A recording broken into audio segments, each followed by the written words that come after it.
Hi everyone, my name is Guillaume Fortin de Bigarré, and welcome to my course Configuring and Managing SPF, DKIM, and DMARC.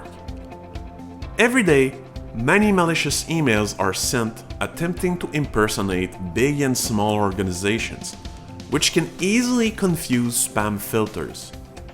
In this course, we are going to look at how even a beginner administrator can use SPF, DKIM, and DMARC in order to eliminate that confusion from spam filters for their web domain. Some of the major topics that we will cover include blocking non-authorized senders, adding cryptographic signatures, publishing a sender anti-forgery policy, and monitoring external email deliverability reports. By the end of this course, you'll know how to best configure, deploy, and monitor SPF, DKIM, and DMARC on your domain to achieve these goals.